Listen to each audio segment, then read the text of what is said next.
Shalom, shalom. It's the brother Kana. I'd like to start off by giving all praises to Yahweh, Bahashem, Yahweh Shai, Bahashem, Rakakwadash. I'm coming to you today to do a lesson. And today's lesson is going to be about Matthew 26, which we all know is, the story of and the plot to kill Yahweh Shai. And I just wanted to kind of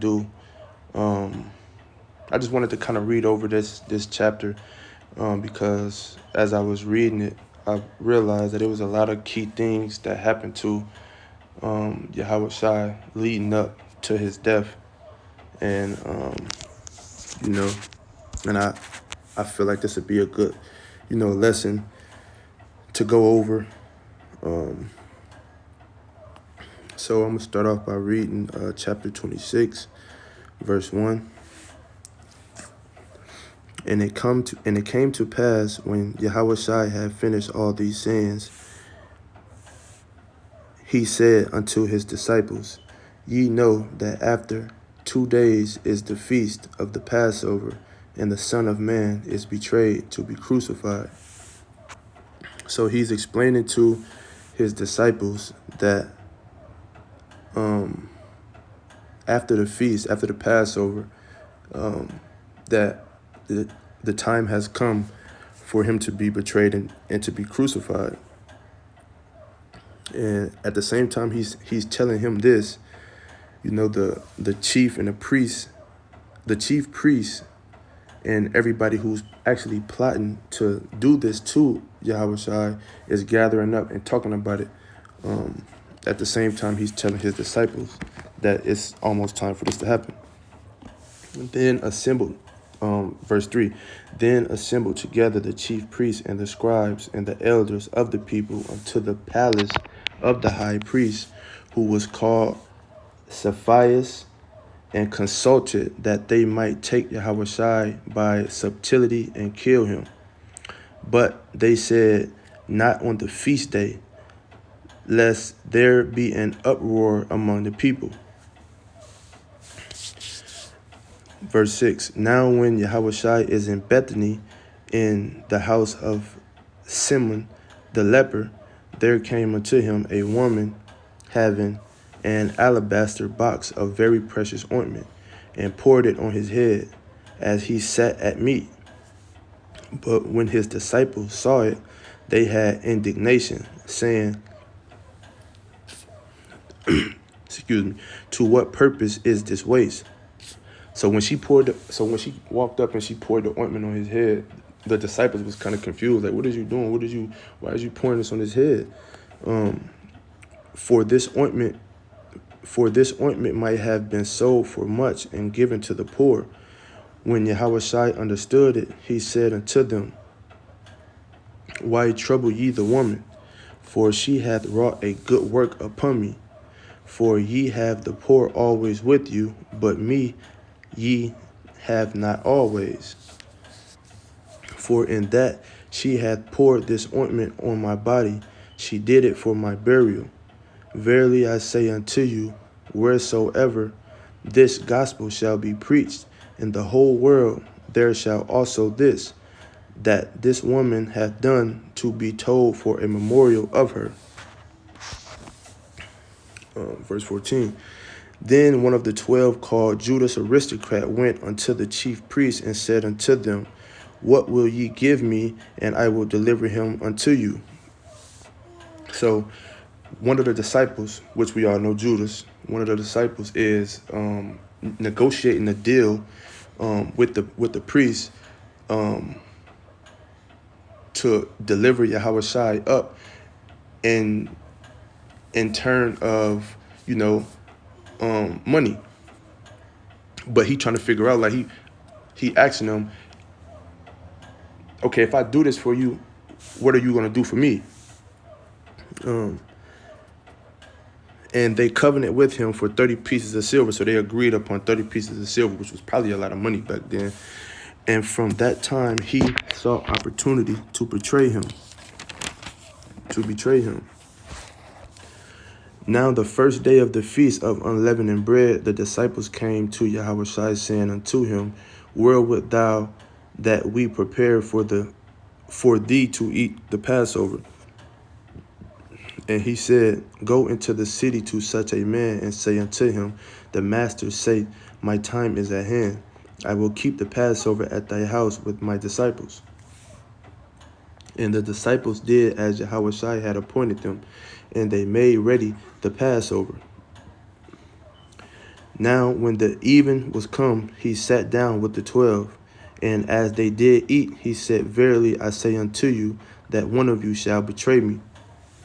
So the Lord, he was telling them that they sitting down, they talking, and he telling them, so he explained it to him that the time is at hand for him to be betrayed and deliver up.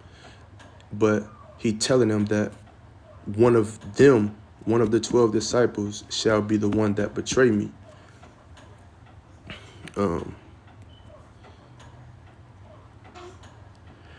And they were exceeding sorrowful, and began every one of them to say unto him, Lord, is it I?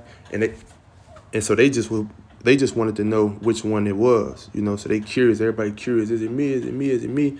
But Judas know that is him. And he answered and said, He that dippeth his hand with me in the dish, the same shall betray me. The Son of Man goeth as it is written of him. But woe unto that man by whom the Son of Man is betrayed. It had been good for that man if he had not been born. Hold on. Excuse me, brother.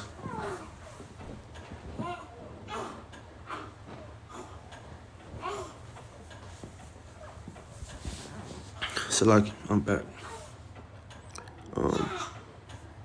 So he was pretty much just saying to them, one of you going to betray me, but the one that do betray me, it was better off for him not to even be born, because the vengeance that's going to come upon him that betray me, is going to be, it's going to be pitiful, in other words.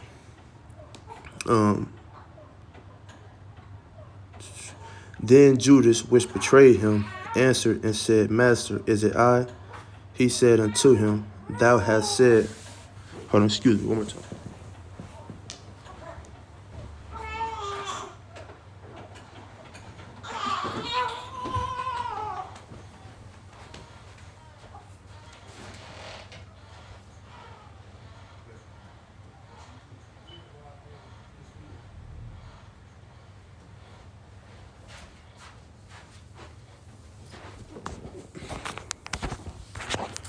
Salaki, I'm back. No more interruptions this time.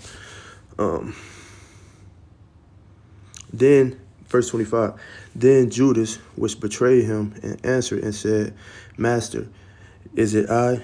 He said unto him, Thou hast said. So he's pretty much just confirming it. Verse 26, And as they were eating, Yahushua took bread and blessed it, and brake it, and gave it to the disciples, and said, Take, eat, this is my body. And he took the cup, and gave thanks, and gave it to them, saying, Drink ye of it, drink ye all of it, for this is my blood of the New Testament, which is shed for many for the remission of sins. But I say unto you, I will not drink henceforth of this fruit of the vine until that day when I drink it new with you in my Father's kingdom. And when they had sung an hymn, they went out into the Mount of Olives. Then, verse 31, Then saith Yahushua unto them, All ye shall be offended because of me that this night. For it is written, I will smite the shepherd, and the sheep of the flock shall be scattered abroad. But after I am risen again, I will go before you into Galilee. Verse 33, Peter answered and said unto him, Though all men shall be offended because of thee, yet will I never be offended. Yahushua said unto him, Verily I say unto thee, that this night before the cock crow, thou shalt deny me twice. So he pretty much telling them, like, you know, people is gonna hate you just by mentioning my name, let alone knowing that you was, affiliated with me as far as one of his disciples. And so Peter, he say, he pretty much telling them, like, yeah, people gonna be offended, to hear your name, or people gonna be offended to hear your name, but not I. And the Lord was just pretty much telling them, yeah, you say that now, but when asked, do you know me, you're gonna deny me, to save yourself. Peter said unto him, though I shall die with thee, yet will I not deny thee. Likewise also said all the disciples. Then cometh Yahushua with them unto a place called Gethsemane, and said unto the disciples, sit ye here, while I go and pray yonder. And he took with him Peter and the two sons of Zebedee, and began to be sorrowful and very heavy.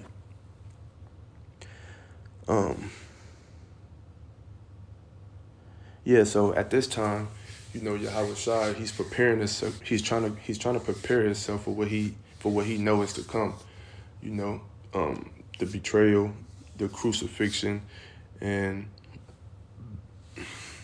pretty much his death.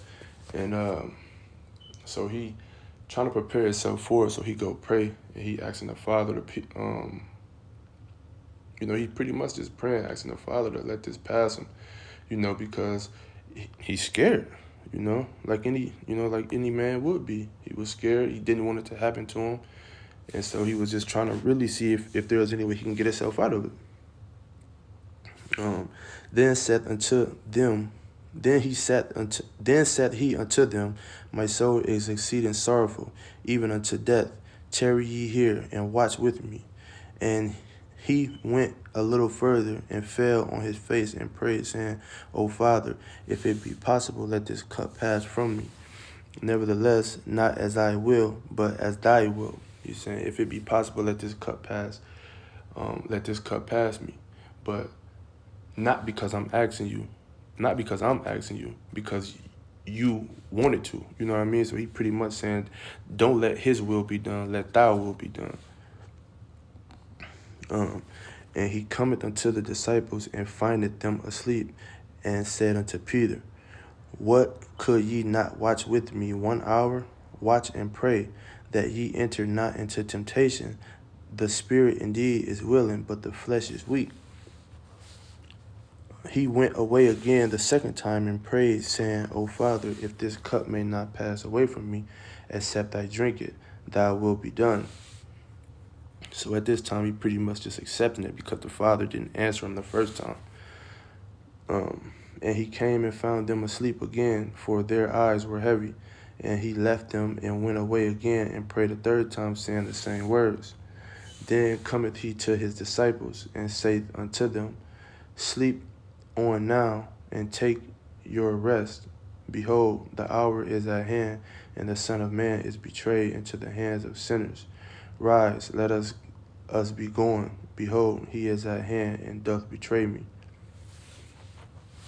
Verse 47. And while he yet spake, lo, Judas, one of the 12, came with him a great multitude with swords and staves, from the chief priests and elders of the people. So they look up and they see Judas walking with a bunch of people, and all of them have, swords in their hands. All of them have swords in their hands. And forthwith he came to Yahushua and said, Hail, Master, and kissed him. And Yahushua said unto him, Friend, wherefore art thou come? He was pretty much asking where you coming from. Then they came and laid hands on Yahushua and took him. And behold, one of them which were with Yahushua stretched out his hand and drew his sword and struck a servant of the high priest and smote off his ear. Then said Yahushua unto him, Put up again the sword into his place, for all they that take the sword shall perish with the sword. So one of the 12, when they grabbed Yahushua, when they grabbed Yahushua, when they came into, to take Yahushua into captivity, one of his disciples pretty much was trying to defend for him, and he cut one of the people that grabbed him. And Yahushua stopped him and just told him, like, put up your sword, for all they that take the sword shall perish with the sword. Right? Verse 53. Thinkest thou that I cannot now pray to my Father, and he shall presently give me more than 12 legions of angels? So he telling them, like, he pretty much explaining to him that there's no need to fight, there's no need to stop this, because I can pray to the Father now, and he has sent me 12 angels, and we can, get rid of them, within the snap of a finger. But how then shall the scriptures be fulfilled, that thus it must be? So we tell them, like, this has to happen, so just let it be. This has to happen. In that same hour, said Yahushua to the multitudes, are ye come out as against a thief with swords and staves for to take me? I sat daily with you teaching in the temple, and ye laid no hold on me. But all this was done that the scriptures of the prophets might be fulfilled. Then all the disciples forsook him and fled. So now all of them left him by himself. And, they, the chief priest and his soldiers, they took Yahushua away into captivity. Verse 57, and they that had laid hold on Yahushua led him away to Sephias the high priest, where the scribes and the elders were assembled.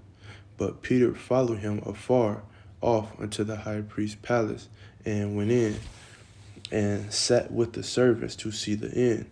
Now, verse 59, now the chief priests and elders and all the council sought false witness against Yahushua to put him to death. So we got people in there lying, making up things, lying because they want him dead so bad. So they just coming up with things that they feel is worthy of death. But found none. Verse 60. But found none. Yeah, though many false witnesses came, yet found they none. At the last came 2 witnesses, and said, this fellow said, I am able to destroy the temple of God and to build it in 3 days. Right? And the high priest arose and said unto him, answerest thou nothing? What is it which these witnesses against thee? So he's saying, so when those 2 witnesses came up and said that he said that, the high priest, he want verification. So he asking Yahushua, is this true? Did you say that? Is what they saying about you is true? Answer it thou nothing. What is it which these witnesses against thee? But Yahushua held his peace. And the high priest answered and said unto him, I adjure thee by the living God, that thou tell us whether thou be the Christ, the Son of God. Yahushua said unto him, thou hast said. Nevertheless, I say unto you, hereafter shall ye see the Son of Man sitting on the right hand of power and coming in the clouds of heaven. So he's pretty much just verifying it. Yes, I am the Son of God, and you're going to see me sitting on his right hand side. Then the high priest rent his clothes, and he has spoken blasphemy. So he has spoken blasphemy. What further need have we of witnesses? Behold, now ye have heard his blasphemy. What think ye? They answered and said, he is guilty of death. So just off him saying that, agreeing with him, that's what got him convicted. Everything else that they was trying to get him convicted on, none of it held. But all he told them, but once he told them that he was sent by, the Father, and that he will sit on the right hand side of him, that was just beyond their fathom of their thought, and they couldn't believe he actually looked them and had courage enough to say that. Then did they spit in his face, and befitted him, and others smote him with the palms of their hands, saying, Prophesy unto us, thou Christ, who is he that smote thee? Right? So verse 69. Now Peter sat without in the palace, and the damsel came unto him, saying, Thou also wast with Yahushua of Galilee. But he denied before them all, saying, I know not what thou sayest. So now somebody in the crowd recognized Peter. And like, hey, wasn't you know what I'm saying? He was one of the ones that was with him too. But he denied it. Verse 71. And when he was gone out into the porch, another maid saw him, and said unto them that were there, This fellow was also with Yahushua of Nazareth. And again he denied with an oath, I do not know the man. And after a while came unto him they that stood by, and said to Peter, Surely thou also art one of them, for thy speech bewrayeth thee. Then began he to curse and to swear, saying, I know not the man. And immediately the cock crew. And Peter remembered the word of Yahushua, which said unto him, Before the cock crow, thou shalt deny me thrice. And he went out and wept bitterly. Yeah, so it hit him back when they was having the Passover. When he was telling the Lord, he was pretty much, telling the Lord that he was with him, through thick and thin. And the Lord had told him, yeah, you say that now, but when time comes for you to represent, being with me, you're going to deny me. And so when he told him that, Peter didn't believe it. But when it actually happened, Peter had recollection. Like he remembered what the Lord told him, and, it made him cry. So yeah, that was chapter 26, Matthew 26, and I just wanted to go through that chapter, just to kind of shed light on some of the things, some of the key things that happened to the Lord, leading up, for him to be delivered up, by his own people and ultimately killed. So that's the end of the video. Once again, it's the brother Kana. And I'd like to give all praises to Yahweh Bahashem, Yahweh Shai Bahashem, Rakakwadash. Double honors to the apostles and the elders who ultimately play a big part in, me coming into this truth. And to the next time, I say, Shalom.